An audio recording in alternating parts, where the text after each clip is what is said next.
Chapter 669, Connivance. Recalling Franca's meeting with Seven tonight to discuss dealing with Morin Avigny, Lumion decided to summon Jenna's messenger, Rabbit Chasel, as he had to return to Trier tomorrow to discuss the division of labor and specific details. After jotting down Madame Magician's request and folding it, Lumion set up a ritual, allowing the special rabbit of knowledge to emerge from the candle's flames. The first thing Lumion noticed was the miniature half-top hat snugly perched between the rabbit's ears. Next, he saw gold-rimmed glasses and a black trench coat that matched the vaguely rabbit-shaped creature's size. Finally, an iron-black revolver lay in the rabbit's palm. The revolver gleamed with a metallic luster, its barrel unusually thick, and its cylinder unnaturally large and textured. It stood in stark contrast to the illusory appearance of the top hat, trench coat, and gold-rimmed glasses. Upon seeing Rabbit Chasel, Lumion raised his eyebrows. Is this a real gun?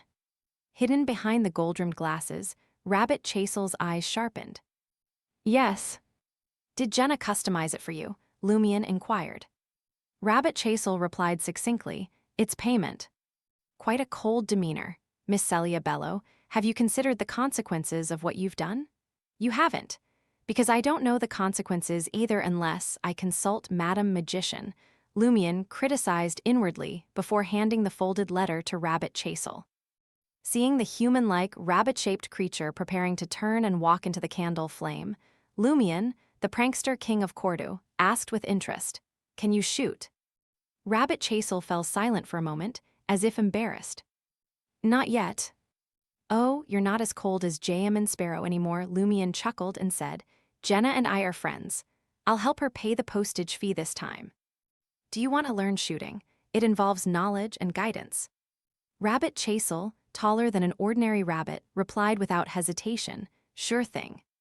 Lumion's smile broadened. After finding a secluded spot at the edge of the primitive forest and earnestly teaching Rabbit Chasel how to shoot for a considerable time, Lumion strolled back to Tizimo with his hands in his pockets, planning to visit the only cafe for afternoon tea. The cafe bore the name Bunia after its owner, a man named Bunia. He was under the age of 30. Having once served as a waiter and apprentice at a cafe in Port Pylos, Bunia, recalling the lack of a proper cafe in Tizimo town, transformed the ground floor of his house into a semi-open cafe. Lumion, weaving through the tables and chairs on the street, arrived at the kitchen counter, offering a smile to the proprietor and waiter, Bunia. Do you have Fermo coffee? Bunia's brown skin, not too dark, and his features resembling those of mixed blood, showcased his Tiziman heritage. The man in his late 20s responded with an honest smile, fluent in Tizian. Monsieur, there's no Fermo coffee. Lumion, intending to playfully inquire, casually switched to a cup of Corsa coffee from Matani. Sipping the bitter and sweet liquid at a table, he noticed Camus, adorned in a vest, and Ria, clad in leather armor, entering the cafe. Each ordered an Intis coffee and a corn nut cake imbued with Tizimo flair. Upon spotting Ria, the single Bunia became even more bashful and busier, avoiding eye contact. As Camus and Ria, equipped with their coffee and corn nut cakes, sought a spot, Lumion raised his arm in greeting. As Camus and Ria reluctantly settled into their seats across from him, Lumion inquired with a smile, Why do you look so tired? Glancing at the energetic adventurer, Camus took a deep breath and slowly exhaled.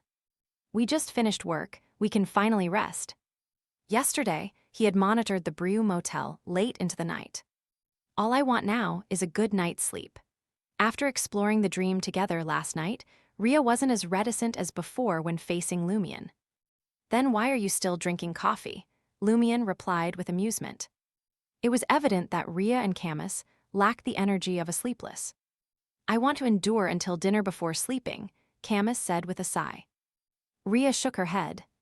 Coffee is useless to me. After a brief chat, Ria finished her corn nut cake and coffee, then headed back to the nearby police headquarters to rest. Camus continued to recline in the armchair, occasionally taking a sip of coffee. Has Riza arrived? Lumion inquired with a smile. Camus fell silent for a moment. He's here. Tonight, one of the two, Maslow and Lobin, will be following you with him. As for Colombo, there was no need for him to be on duty. If he didn't even dare to look, how could he do any monitoring? While they conversed, Lumion noticed Miss Amandina from Palm Manor leading a short unicorn outside the Bunia Cafe, exuding high spirits. The blue-eyed girl was clad in off-white hunting attire today, her black hair fashioned into a half-height bun. After entrusting the whip and reins to the brown-skinned valet, she strolled to the kitchen counter with her lady's maid, who also bore an Intisian appearance. Along the way, she cheerfully greeted the patrons in the cafe and exchanged pleasantries, with the locals sipping on inexpensive coffee. Observing Camus's gaze fixed on the girl, Lumion teased, "Do you wish to engage in a duel with her fiancé?" "No, I'm not that kind of person," Camus replied with a serious expression. "I admit that she's indeed very attractive to me, but she's already engaged to Monsieur Robert. This is a sign that she's starting a family. I can't allow myself to destroy someone else's family." "You Phainopatirians," Lumion didn't mock him but sighed with emotion. Such values appealed to Phainopater. Of course, not every Phainopatirian possessed such values. Seeing Lumion's lack of response, Camus said seriously, "Don't have any ideas about her." Lumion regarded the young man surnamed Castia with amusement, awaiting further explanation. Camus furrowed his brow slightly. "I know you Intisians won't back down just because the other party has a fiancé or a husband. You might find it even more exciting, but you always pursue momentary pleasure. Very few are willing to take responsibility. You always satisfy yourself. When you're happy, you turn around and leave, leaving a lady to face everything that's been destroyed." "Not every Intisian is like this," Lumion shook his head with a smile. "But most Trarians are like that. However, neither party is innocent in such matters," he added inwardly. The energetic and playful Amandina led the lady's maid past Camus and Lumion's table. First, she greeted Camus, then sized up Lumion and said candidly, "I'm Amandina. What about you?" "Louis Barry," Lumion replied with a smile. Amandina nodded and suddenly laughed. "You must have just arrived from Trier. You're different from the people here." "No, I'm from a village in the south." Lumion switched to Intisian with a Darij accent. Amandina wasn't disappointed. She happily inquired about the folklore of the southern provinces of the Intis Republic before leading the lady's maid to a table in the corner. Camus watched as the two of them conversed. He opened his mouth but closed it again. Trier, Quartier de la Cathédrale commemorative. Jenna was curled up on the sofa, engrossed in the novels she had just bought, all with elements of witches. Suddenly, Rabbit Chasel appeared in front of her and handed her a letter. Observing the bizarre yet adorable rabbit-shaped creature, Jenna opened the letter and scanned its contents before asking earnestly, "Do you wish to select your payment, or shall I choose a random book for you?"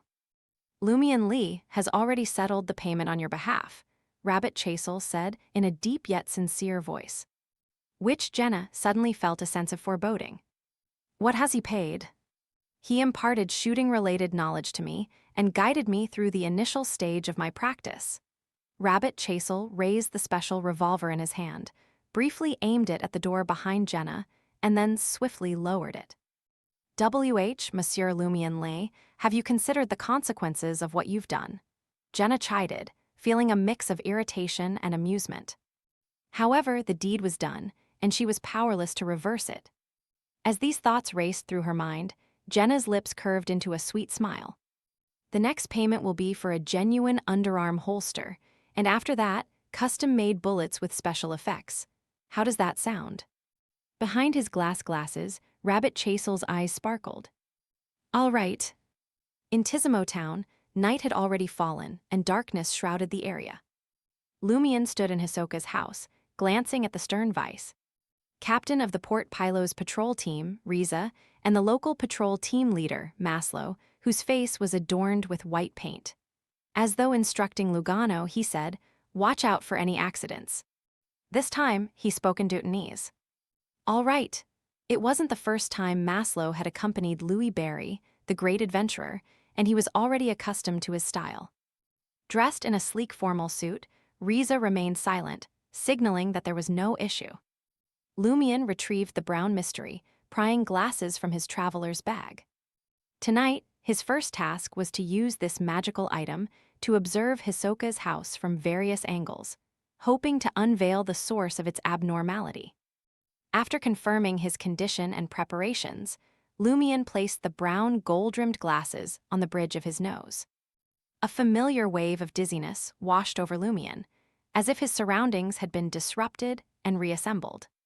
He witnessed poisonous insects crawling in the sky, two walls that seemed to dance in circles, and an underground water puddle deep in the soil that appeared to absorb all light.